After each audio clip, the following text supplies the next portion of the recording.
Ladies and gentlemen, today I invite you to look beyond the surface of something that stirs our emotions, drives our behavior, and shapes much of our art and culture: sexual desire. Often misunderstood as a purely physical impulse, sexual desire holds a deeper spiritual secret, a message from the soul itself. At its heart, desire is a symbol, not just for pleasure or connection, but for something profound within us. It is a signal, a longing, a calling toward wholeness. What we seek in another, especially in moments of intense attraction, often reflects something we've lost or forgotten within ourselves. Deep within every individual lies a hidden counterpart, a feminine side within the masculine and a masculine side within the feminine. This inner polarity fuels much of our longing. When we desire another, we are often yearning to reconnect with the inner image of our opposite, the unexpressed, unexplored aspects of who we truly are. This is why sexual desire can feel so consuming. It is not just about another person.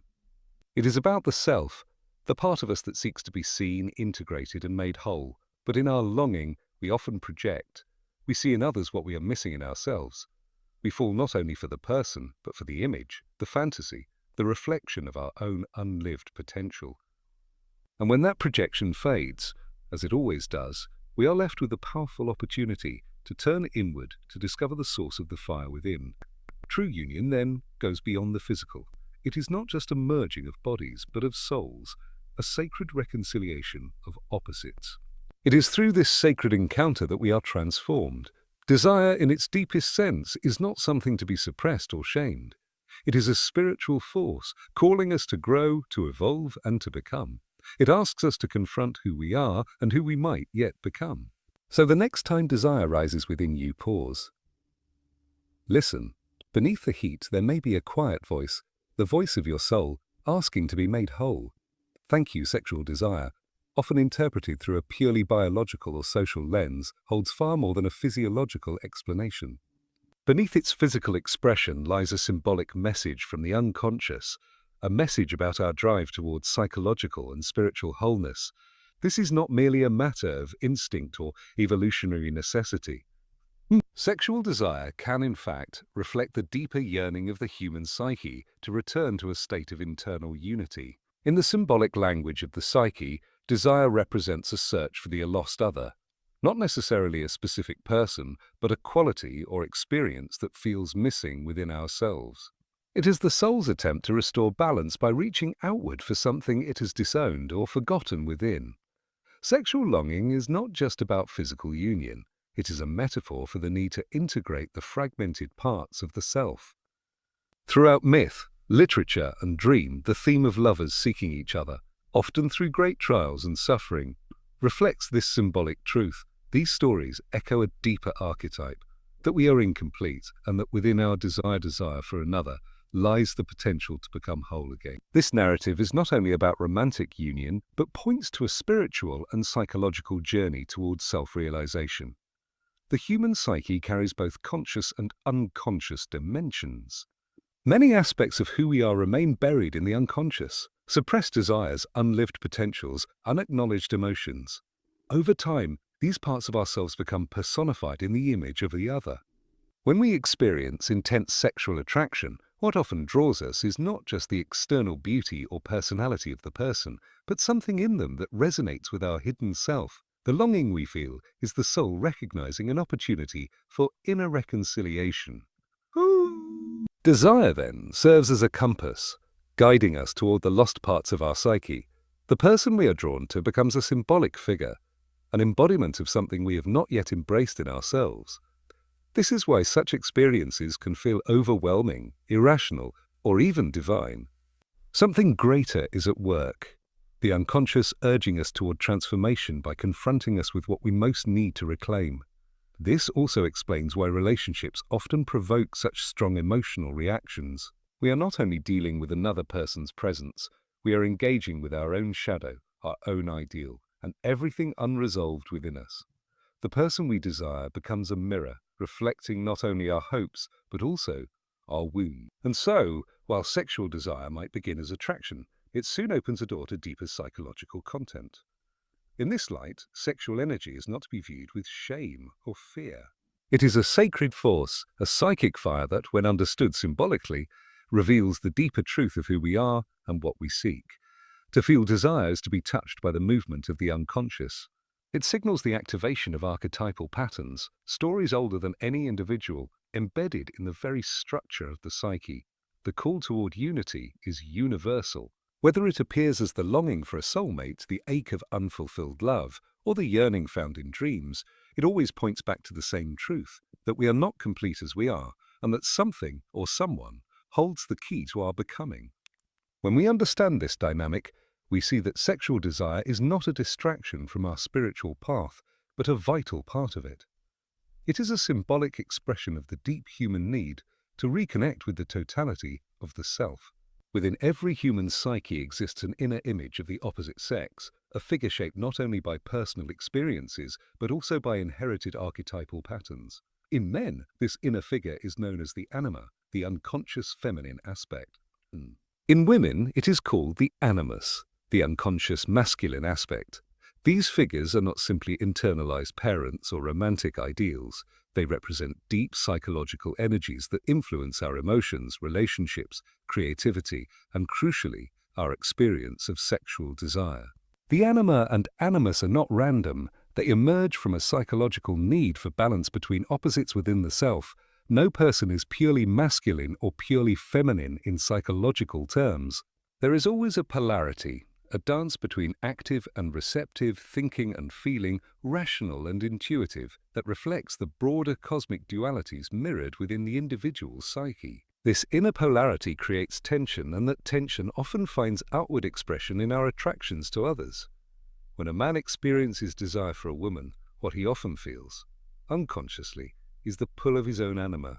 She appears to him projected onto the external woman, who then becomes the embodiment of his inner feminine.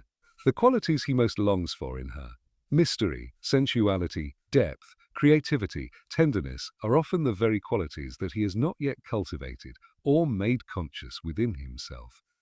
Similarly, a woman may project her animus onto a man, finding him powerful, wise, independent, assertive, or spiritual, qualities she senses within, but has yet to fully integrate. Sexual desire, in this context, is not just about the other person, but about the unconscious longing to meet and unite with these inner figures. This projection can be powerful, even overwhelming. When someone becomes the carrier of our anima or animus, they are no longer just themselves. They become larger than life, almost divine. We speak of a falling in love or being obsessed, but often what we are truly captivated by is the mirror of our own unconscious. This process can ignite deep passion and intense emotional experiences, but it also distorts reality. The person we desire is seen through the veil of our own inner needs. The anima and animus also act as mediators between the conscious mind and the unconscious. They appear in dreams, fantasies, and visions, often as lovers, strangers, guides, or even adversaries. These inner figures can lead the psyche toward transformation if they are recognized and integrated consciously. When ignored or projected blindly, however, they may cause confusion, heartbreak, and disappointment in relationships. We may chase after someone who seems to complete us, only to find that what we were truly chasing was a part of ourselves. Sexual desire, therefore, becomes a symbolic expression of the psyche's attempt to reconcile these opposites. When we fall in love, we are not only reaching for another human being, but for the integration of our own inner feminine or masculine. This is why desire often feels like destiny, as if we are being drawn by something larger than ourselves. It is not just biology at work. It is the psyche striving for balance, wholeness, and unity. This inner process is essential for psychological development. As one begins to recognize the presence of the anima or animus within, the projection onto others gradually dissolves. What was once seen as the out there is now acknowledged as a living part of the inner world. This shift allows for deeper, more authentic relationships, not based on illusion, but on mutual recognition. It also brings the individual into closer contact with the full range of their psychic life, expanding their capacity for emotion, imagination, and self-awareness. Sexuality, in its raw and unfiltered essence, is one of the most powerful energies within the human experience. It stirs the body, clouds the mind, and awakens deep emotions. But beyond its physical and emotional effects lies a greater mystery. Sexuality serves as a direct portal into the unconscious mind. It opens a threshold between what we know and what we have yet to discover about ourselves. It is one of the few experiences in life where the ego, with all its defenses, is momentarily dissolved, allowing something deeper, older, and more mysterious to emerge. The unconscious, by nature, is elusive. It contains the repressed, the forgotten, the unacknowledged, and the not yet realized aspects of the psyche. Most people encounter it through dreams, sudden emotions, or creative inspiration. But few forces make us confront the unconscious as directly and urgently as sexual attraction and intimacy. In the moment of desire, especially when it is overwhelming or irrational, the conscious mind loses control. Something from the depths rises up, often unfamiliar, sometimes frightening, but always potent. Sexual impulses are rarely simple or isolated. They are tied to memory, trauma, longing, fantasy, fear, and projection. Because sexuality touches so many layers of the self, biological, emotional, psychological, and even spiritual, it becomes a concentrated symbol of the psyche's totality. The fantasies we have, the desires we chase, and the taboos we wrestle with all point to what lies beneath the surface. When one follows these threads with awareness, they lead directly into the terrain of the unconscious. In many cases, what we desire sexually is not just physical pleasure or closeness. It is a reenactment of buried emotions, unfinished stories, unmet needs. For instance, a person who is denied affection in childhood may unconsciously seek validation through sexual connection. Another might seek power or control as a way to reclaim a sense of self-loss through earlier vulnerability. Sexuality, then, becomes a coded language through which the unconscious communicates. By exploring this language with honesty and reflection, one begins to decipher the hidden contents of the psyche. Dreams are one of the clearest ways the unconscious reveals itself, and sexual imagery is frequent within them. These images are rarely literal. Instead, they point toward inner dynamics, conflicts between instinct and morality, longing for union, fear of vulnerability, or the struggle between repression and liberation. The dream may present a forbidden encounter, a symbolic union, or a strange transformation, all hinting at deeper psychic truths. When taken seriously, such images invite us to examine our inner life, not just our outer behavior. Moreover, sexuality can awaken spiritual experiences precisely because it disrupts the ego. In moments of intense passion, one may feel timelessness, transcendence, or a loss of boundaries, as if becoming one with something beyond the individual's self. These moments, while fleeting, offer a glimpse into the vastness of the unconscious and its connection to what many traditions call the divine. The merging of self with other in sexual union mirrors a symbolic return to unity, not only with the partner, but with the deeper self. For some, this path into the unconscious through sexuality can also lead to fear or resistance. There may be shame, guilt, or repression associated with these energies, often instilled by culture, religion, or family.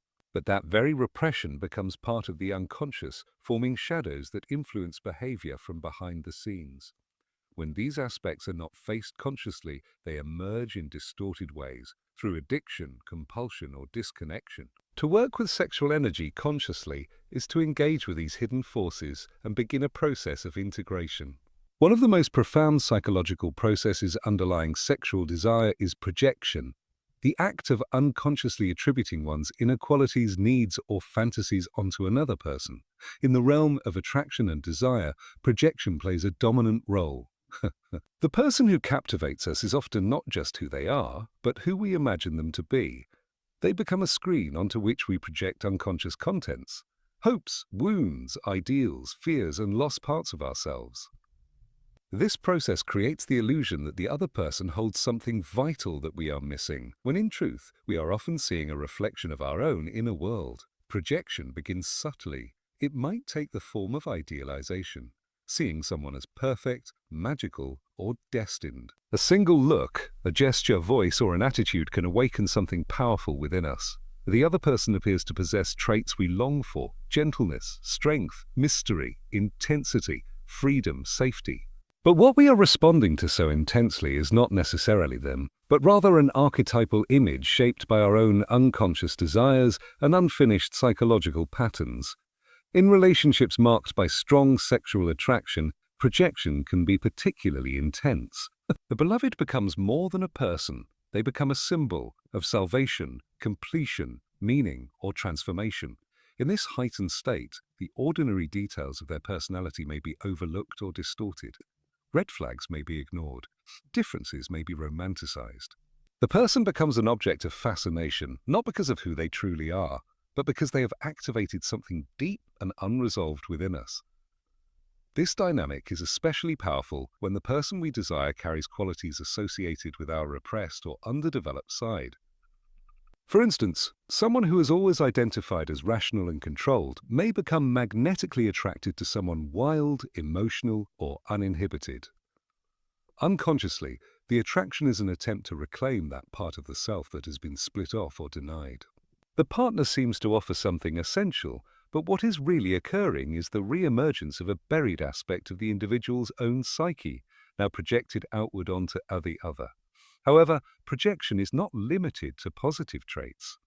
We can also project our fears, insecurities, and unresolved pain onto others, especially in intimate relationships. The partner becomes a mirror, not only of our ideal self, but also of our shadow, the aspects we prefer not to see in ourselves. We might accuse them of being controlling, emotionally distant, overly needy, or irrational, without realizing that these same traits exist in some form within us. Sexual desire, because it evokes deep vulnerability, often exposes these shadow projections more intensely than in other areas of life.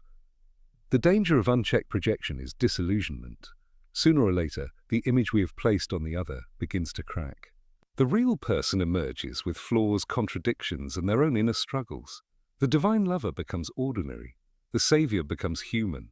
This is often experienced as a crisis, a breaking of the fantasy, a loss of magic. But in reality, it is an invitation to see clearly, to withdraw the projection, reclaim what was ours all along, and begin relating to the other as they truly are. Recognizing projection requires deep self-reflection. It involves asking difficult questions. What am I truly attracted to in this person? What emotions are being stirred in me that might not actually belong to them? What part of myself am I seeing mirrored in them? These questions do not diminish the value of attraction or intimacy. Instead, they allow us to engage with desire more consciously, not as blind impulse, but as a path to greater self-knowledge. By becoming aware of projection, we begin to dismantle the illusion of the other as the missing piece of our soul. We come to see that what we seek in others is often what we have lost within ourselves. Sexual desire often manifests first as a physical impulse, a yearning for touch, closeness, intimacy. But beneath this physical drive lies a more profound longing, the desire for union, not just of bodies, but of psyches, of souls, of opposites seeking to become whole. The physical act of sex, in its most unconscious form, may satisfy momentary cravings, but when deeply examined, it reveals itself as a symbolic gesture, an outer enactment of an inner need for integration and spiritual connection. True union reaches far beyond the mechanics of pleasure. It becomes a sacred ritual of merging that mirrors the human journey toward inner wholeness. At the psychological level, this deeper form of union reflects the reconciliation of opposites within the individual, masculine and feminine, conscious and unconscious, instinct and spirit, body and mind. These polarities exist within every human being, and the tension between them creates the energy that fuels desire. The beloved, as an external figure, often embodies qualities that are felt to be missing or underdeveloped within us. The act of joining with them, especially in the context of deep emotional or spiritual intimacy, becomes a symbolic reunion with those lost aspects of the self. This is why moments of genuine sexual union often feel transcendent. In such experiences, there may be a temporary dissolution of the ego, a blurring of boundaries between self and other, time and space, matter and meaning. What is felt is not just pleasure, but a profound sense of belonging, of being seen, known, and accepted at the deepest level. These moments offer a glimpse into something timeless and archetypal, the merging of dualities that reflects the greater cosmic unity from which all life originates. Across cultures and spiritual traditions, this idea of sexual union as sacred is not new. In ancient tantric philosophy, for example, the sexual act is viewed as a ritual reenactment of the cosmic dance between Shiva and Shakti, the divine masculine and feminine principles. Their union is not for mere gratification, but for awakening, transformation, and transcendence. Similarly, in mystical alchemical texts, the conjunctio, or sacred marriage, symbolizes the union of spirit and matter, soul and body. These metaphors speak to the same truth, that sexual energy, when consciously engaged with, becomes a vehicle for inner transformation. However, this kind of union cannot be manufactured or forced. It does not arise from the pursuit of pleasure alone, nor from superficial attraction. It demands presence, vulnerability, and self-awareness. It requires that both individuals be willing to move beyond masks and projections, to see and be seen not just as objects of desire, but as complex beings with wounds, histories, and souls. This depth of connection transforms sexual intimacy into a mirror, reflecting not just the other person, but the self in its fullest expression.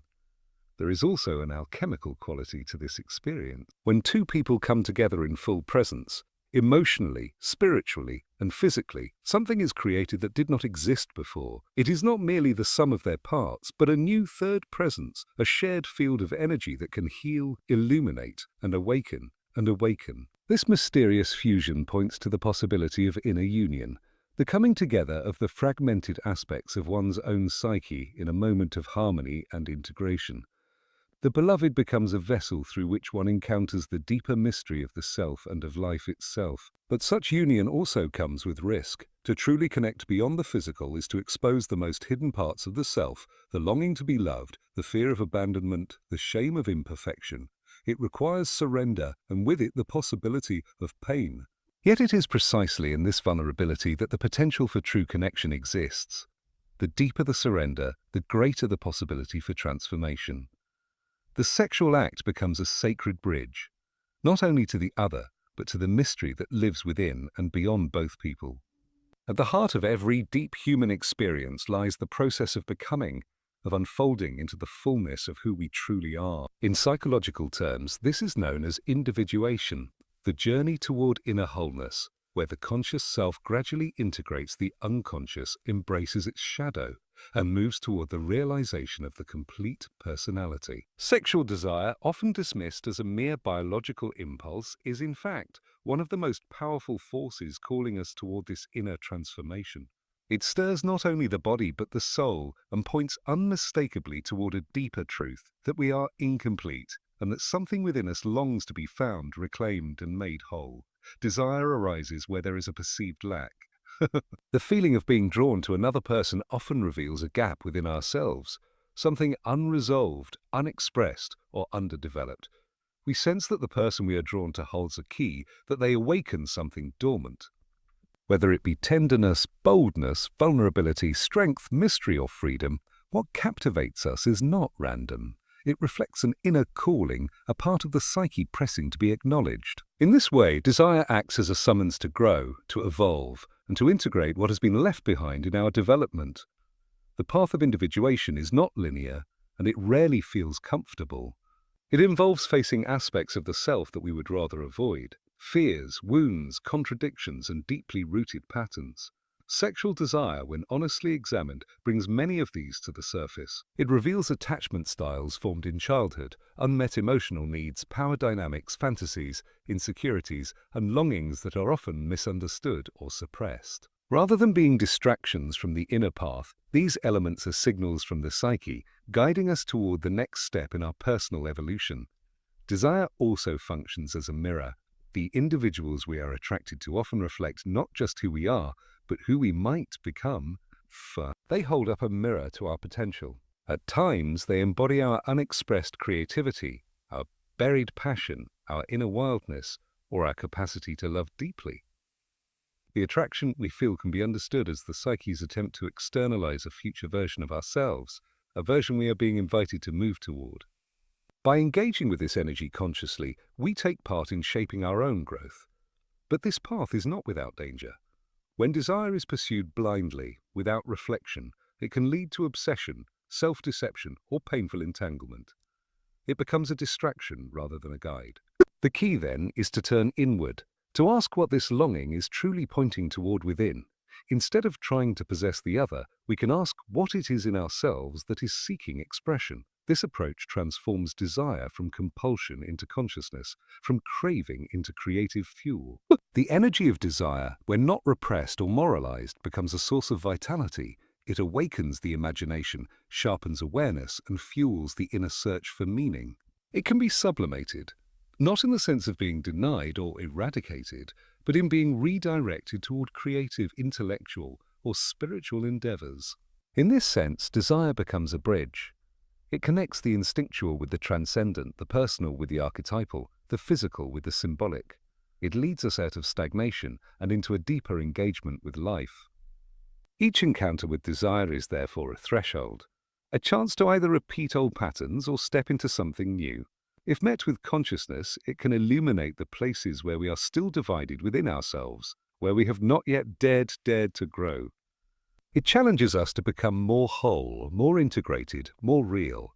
Desire then becomes not just a reaction to another person, but a profound invitation from the soul itself.